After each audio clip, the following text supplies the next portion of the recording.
What would you do if you were surrounded by an army of 120,000 soldiers, and your city only had 5 more days of water? Think carefully. All the strongest men had already tried and failed. The enemy was relentless, ruthless, and had a terrifying reputation. No one who entered his tent at night lived to see dawn. Today you will learn the story of the woman who changed all that. A widow who, armed only with her beauty and intelligence, faced the most feared general of the ancient world alone and achieved the impossible. This is the story of Judith, a story that most people have never heard, but it will teach you 3 powerful lessons about how to face impossible situations, why your greatest weaknesses can be your most powerful weapons, and how God can use anyone to perform miracles.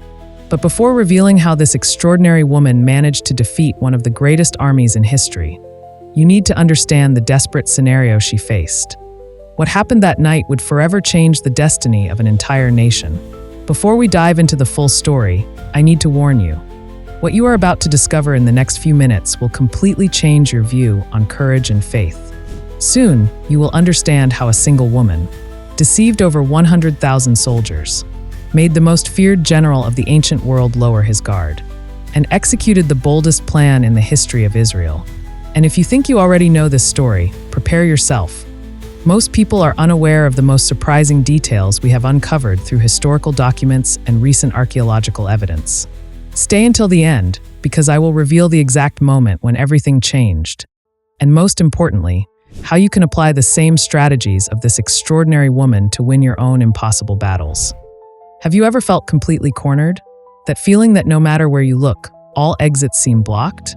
Maybe you are facing that right now, a debt that seems impossible to pay, a diagnosis that shook your foundation, or a problem that no one can solve.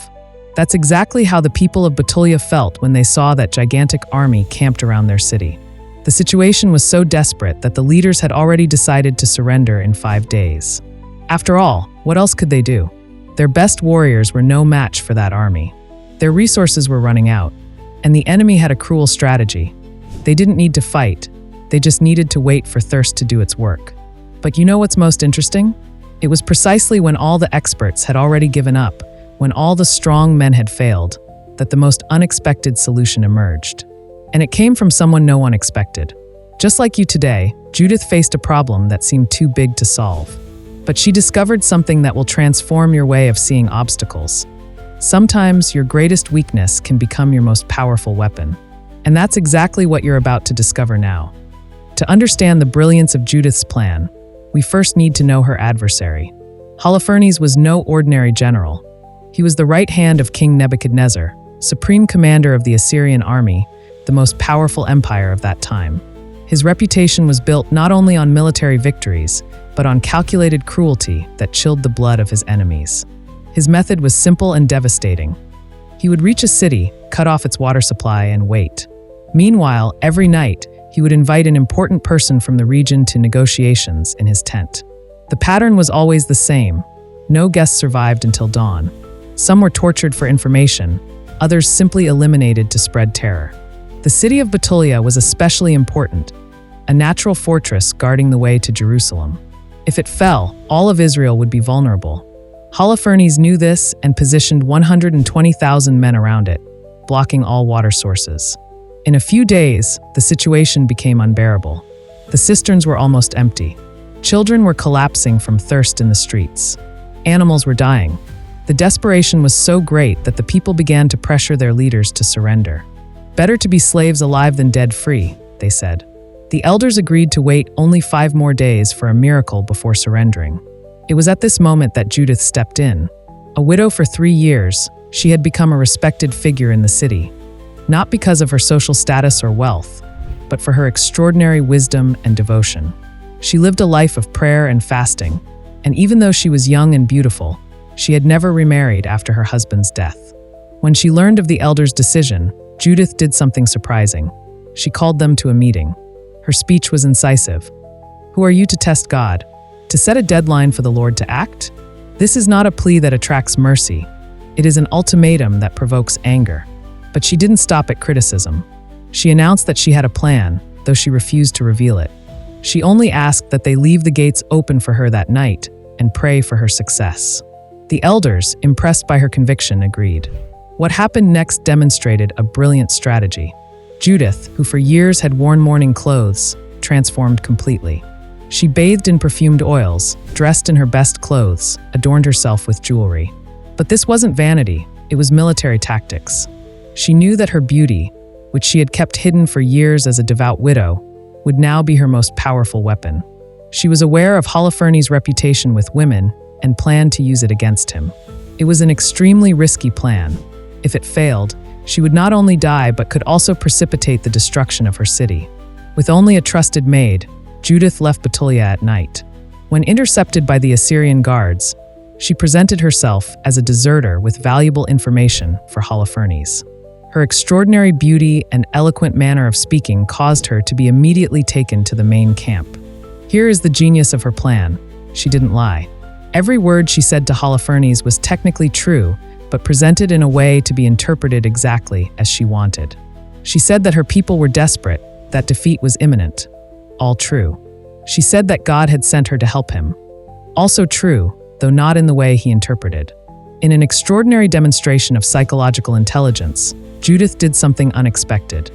She asked permission to maintain her religious practices, including nightly prayers outside the camp.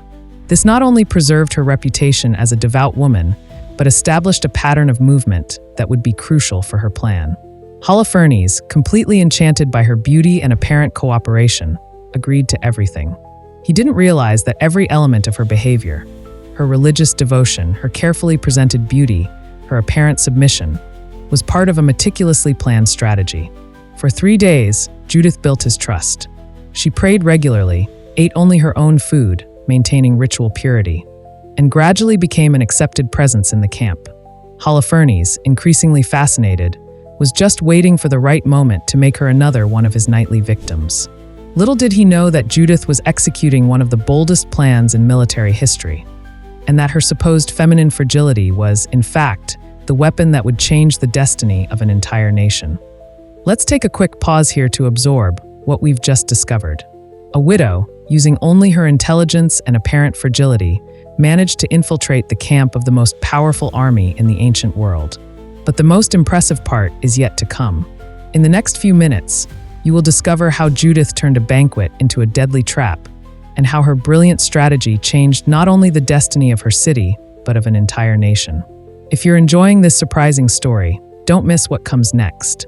Soon you will understand why Holofernes, the general who had never been defeated, was about to make the biggest mistake of his life, and it would be his last. And believe me, the outcome of this story will surprise you. On the 4th day, Judith's plan entered its most dangerous phase. Holofernes, who could no longer hide his obsession with her, organized a private banquet in his tent. It wasn't an invitation, it was a trap. Everyone knew that no one survived a nighttime meeting with the general. The banquet was prepared with all the luxury expected of the Assyrian court. Persian rugs covered the floor, silk cushions surrounded the low table, and the wine, the best from Holofernes' personal cellar, flowed abundantly. The general had even dismissed his personal guard, keeping only his most trusted servant, Boaz, to serve the meal. Judith arrived dressed in her finest clothes and jewelry, more dazzling than ever. But unlike other nights, this time she accepted to fully participate in the banquet. With the skill of a military strategist, she wove a subtle web of flattery and veiled promises, encouraging Holofernes to drink more and more. The general, accustomed to being feared, found himself completely disarmed in front of this woman who seemed to combine beauty, intelligence, and submission. With each glass of wine, his caution decreased. With each smile from Judith, his arrogance increased. He drank not only wine, but also the illusion that he had finally found a woman worthy of his greatness. What Holofernes didn't realize was that every gesture Judith made was calculated. When she laughed at his conquest stories, she was studying his movement patterns. When she served more wine, she was assessing his level of intoxication. When she pretended to admire his weapons, she was memorizing where each one was positioned in the tent. As the night progressed, the wine did its work. Holofernes, who never let his guard down, found himself increasingly vulnerable.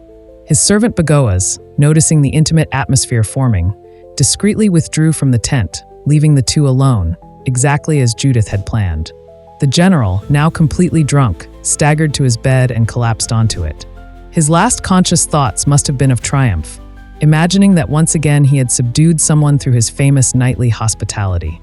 Judith waited, praying silently, until she was sure that Holofernes was deeply asleep. The moment she had planned for days had finally arrived. With a racing heart but steady hands, she approached the bed. There, hanging at the headboard, was the general's own sword, a symbol of his power that would in moments become the instrument of his downfall. With a strength that would surprise anyone who saw her, Judith wielded the heavy sword. Years of prayer and fasting had given her an inner strength that now manifested physically. In 2 precise strikes, she severed the general's head from his body. The most impressive part is that she maintained complete control of the situation. Without allowing a drop of blood to stain the sheets or the tent floor, she wrapped the head in a cloth and placed it in the pouch her maid always carried with her food provisions. With the same calculated calm that had brought her there, Judith left the tent as she had done on previous nights, seemingly for her prayers. The guards, already accustomed to her religious routine, didn't think to question her. She and her maid walked through the Assyrian camp without raising suspicion, carrying with them the proof of one of the boldest executions in history. The plan had worked perfectly, using the enemy's own expectations and prejudices against themselves. Where they saw weakness, a devout widow, was actually her greatest strength. Where they expected submission, they found strategy. Where they imagined vulnerability, there was actually a meticulously executed plan. But the night was not over yet. What would happen in the next few hours would turn this daring execution into one of the greatest military victories in the history of Israel. And the most surprising part, all this without a single Israelite soldier needing to draw a sword. Let's do a quick analysis of what we have just witnessed, because every detail of Judith's plan reveals an extraordinary lesson about strategy. Observe how she turned each apparent disadvantage into a decisive advantage. Her condition as a woman, which should have made her harmless in the eyes of the Assyrians, ensured her access to the heart of the enemy camp. Her religious devotion, which might seem a weakness, established a routine that allowed her escape. Her beauty, which would normally make her a target, became a powerful weapon. But the true masterstroke was psychological. Judith understood that Holofernes' greatest weakness was precisely his strength. His arrogance made him predictable. She used his pride to build her own trap. And here is the most valuable lesson. Sometimes the solution to a gigantic problem isn't having more strength, more resources, or more allies. It's about seeing the problem from a completely different perspective. But the story doesn't end here. What Judith will do next turns a personal victory into a triumph for her entire nation. Upon reaching the gates of Bethulia, Judith did not shout her victory immediately. With the same calculated calm that had characterized her up to that point, she asked for the elders to be called. When they arrived, astonished to see her return, she removed Holofernes' head from the pouch, provoking a mix of horror and admiration. "Behold the head of the one who despised Israel," she declared. "The Lord struck him by the hand of a woman." The news spread like wildfire through the city. In minutes, torches were lit throughout Bethulia, and the sound of celebration echoed through the walls. But Judith wasn't interested in celebrations. There was still a battle to win. With the same strategic precision that had planned the assassination, she now orchestrated the next phase. She ordered that Holofernes' head be hung on the city walls, in plain sight of the Assyrian camp. Then, she instructed the men of Bethulia to prepare for a simulated attack at dawn. Her plan was brilliant in its psychological simplicity. She knew that the Assyrian army followed a strict hierarchy. Without their commander, they would be momentarily paralyzed, waiting for orders that would never come. This moment of confusion would be their window of opportunity. At sunrise, when the first Assyrian soldiers discovered the general's body, the Israelites were to sound their war trumpets and simulate a battle sortie. The natural morning confusion, combined with the discovery of Holofernes' death and the apparent attack, would create perfect chaos. And that's exactly what happened. When the first rays of sun illuminated the camp, an Assyrian soldier entered Holofernes' tent to wake him for the day's orders. Upon finding only the decapitated body, panic set in. Boaz, the trusted servant, was hurriedly called. His cry of horror upon seeing his master's body echoed through the camp. At that exact moment, the trumpets of Bethulia sounded, and groups of warriors began descending the hills in attack formation. What followed was one of the greatest examples of how panic can destroy even the most powerful army. The Assyrians, without leadership, found themselves attacked by an enemy they believed was dying of thirst. The head of their invincible general watched them from the city walls, like a macabre omen of their own destruction. The chain reaction was devastating. Some units began to retreat, others tried to hold their positions, some ran to check Holofernes' tent. There was no central command, no clear orders, no strategy. As the first groups began to flee, the domino effect was inevitable. What started as an organized withdrawal quickly turned into a total rout. The mighty Assyrian army, which days before had terrorized the entire region, was now dispersing in all directions, abandoning equipment, provisions, and riches. The men of Bethulia, seeing the enemy's flight, turned their simulated attack into a real pursuit. Other cities in the region, seeing the Assyrian army in retreat, joined the chase. What was meant to be just a distraction became a complete military victory. The most impressive part is that this victory was achieved with practically no bloodshed on the part of the Israelites. Most of the Assyrian casualties occurred during their own disorganized flight. Soldiers tripping, falling into pits, getting lost in hostile territory. The riches abandoned in the Assyrian camp were so abundant that it took 30 days to collect them all. Judith, who was offered the entire tent and Holofernes' personal belongings as war spoils, accepted only his bed canopy, not as a trophy, but as a remembrance of divine protection during her risky mission. News of this extraordinary victory spread rapidly throughout the region. The high priest of Jerusalem personally came to Bethulia to meet Judith and bless her. In her honor, a hymn was composed that celebrated not only her courage but her extraordinary strategic wisdom. This story would become one of the greatest examples of how intelligence, faith, and strategy can overcome even the most powerful adversary. But more than that, it would establish a new paradigm of leadership, where strength isn't necessarily in the size of the army or the power of weapons, but in the ability to turn apparent weaknesses into decisive advantages. Before we enter the final phase of this extraordinary story, let's consider the magnitude of what Judith truly accomplished. In less than a week, she reversed an apparently impossible situation, defeated the largest army of the ancient world without a single casualty on her side, turned a devastating siege into a historic victory, completely shifted the balance of power in the region. But the most fascinating part wasn't what she did, but how she did it. Her plan combined elements that we rarely see together: brilliant military strategy, deep psychological understanding, perfect timing, exceptional courage, meticulous precision in execution. What we will see next is even more surprising: how Judith dealt with the fame and power that came after her victory, and how her actions continued to influence future generations. Her story doesn't end with the defeat of the Assyrians. In fact, that's where her most enduring legacy begins. Prepare to discover how a single person can change not only the destiny of a city, but the mentality of an entire nation. What happened after the victory over the Assyrians reveals as much about Judith's character as her military feat. While most military heroes of ancient history used their victories to accumulate personal power, Judith chose a radically different path. When the people wanted to make her a ruler, she refused. When they offered her immense riches from the war spoils, she accepted only enough to maintain her independence. Instead of building a palace or forming a court, she freed her loyal maid and continued living on her family property. But that doesn't mean she withdrew from public life. On the contrary, she transformed her home into a center of wisdom and counsel. Leaders from all over the region began to seek her out, no longer for her beauty, which had served her strategic purposes so well, but for her extraordinary capacity for analysis and problem-solving. In an era when power was measured by armies and territories, Judith established a new type of influence based on wisdom and strategic discernment. She became known not only as the woman who defeated Holofernes, but as a counselor whose unique perspective combined military pragmatism with a deep understanding of humanity. The following years saw a remarkable transformation in the region. Under her indirect influence, Bethulia and neighboring cities developed new defense systems and alliances. Instead of relying solely on walls and weapons, they began investing in information networks and preventive strategies. Judith introduced concepts that were revolutionary for her time.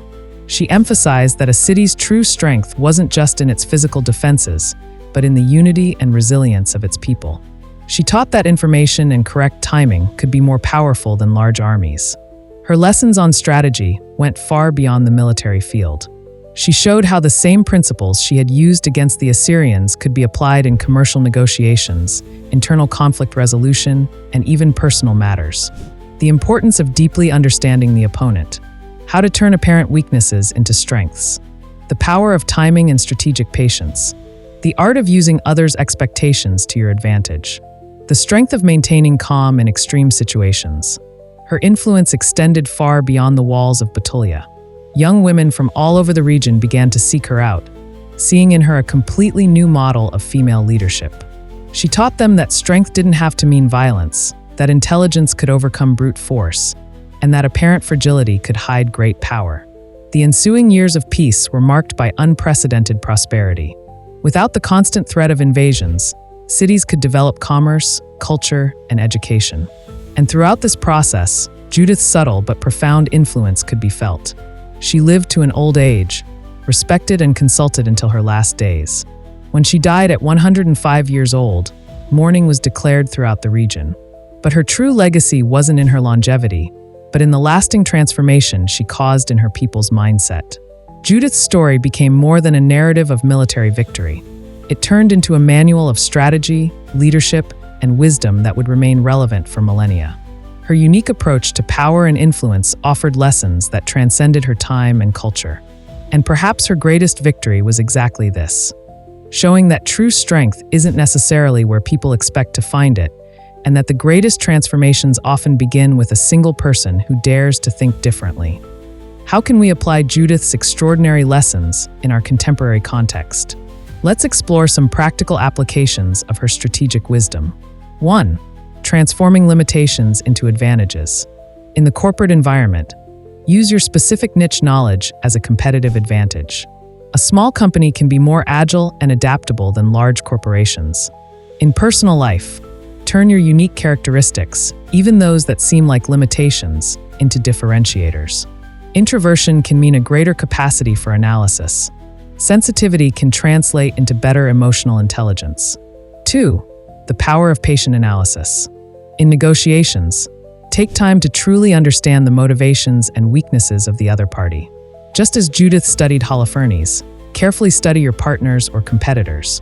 In conflict resolution, resist the temptation of immediate reactions. Observe patterns, identify strategic moments to act. 3. Using expectations to your advantage. In the professional environment, if people underestimate you for any reason, age, gender, origin, use it as an opportunity to pleasantly surprise. In projects, when facing skepticism, let low expectations work in your favor, allowing results to speak for themselves.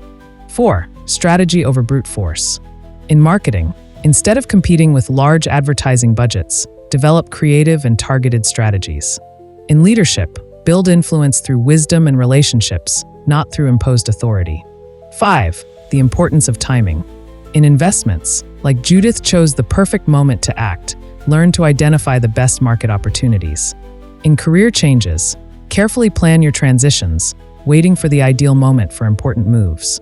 6. Maintaining core values. In ethical decisions, even in challenging situations, uphold your fundamental principles. In professional growth, seek success without compromising your integrity or personal values. 7. The power of indirect influence.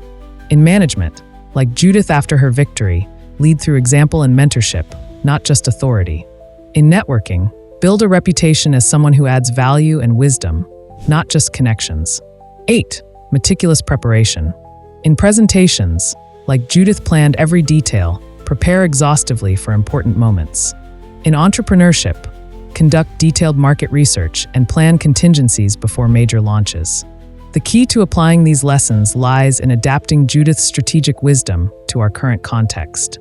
Her story teaches us that true strategy isn't about having more resources, but about intelligently using the resources we have.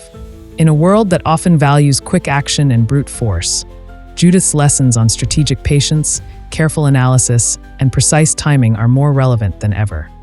Judith's story is much more than an ancient narrative of heroism. It is a timeless testament to the power of strategic intelligence and calculated courage. Through the millennia, her saga continues to teach us fundamental lessons about leadership, strategy, and transformation. What makes her story particularly relevant to our times is her demonstration of how apparent disadvantages can become powerful levers for change.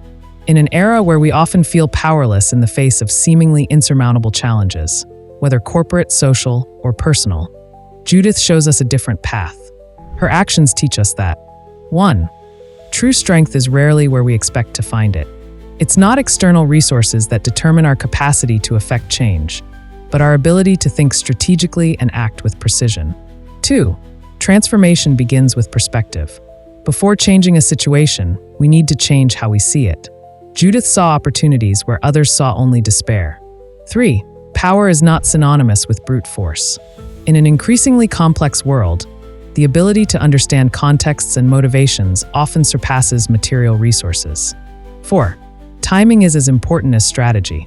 The right moment to act can be more decisive than the action itself. Strategic patience is not passivity, it is preparation. 5. True leadership transcends formal positions. The most enduring influence comes not from titles or authority, but from the ability to inspire and transform realities. Judith's deepest legacy lies not just in what she achieved, but in how her actions continue to reverberate through time. She shows us that moments of greatest challenge can be precisely the opportunities for the most significant transformation. For us today, her story offers a model of how we can face seemingly impossible challenges with strategic intelligence, turn limitations into competitive advantages, exert significant influence regardless of formal position, maintain integrity even in extreme situations, create lasting change through precise and well-planned actions. In a world that often seems dominated by forces beyond our control, Judith reminds us that significant transformation always begins with an individual who dares to think differently and act strategically. Her story isn't just about winning battles, it's about redefining the rules of the game. It's not just about defeating an enemy, it's about transforming an entire paradigm of power and influence. For every person today facing their own Assyrian armies, whether they are professional challenges, personal obstacles, or social injustices, Judith's story offers not only inspiration but a practical model of strategic action and effective transformation. Her legacy reminds us that the greatest victories do not always come through the most obvious paths, and that true transformation often begins when we dare to question established assumptions and imagine different possibilities. Ultimately, Judith's story remains a beacon of hope and strategic wisdom, reminding us that circumstances do not determine our destiny, but our ability to think strategically and act with courage and precision.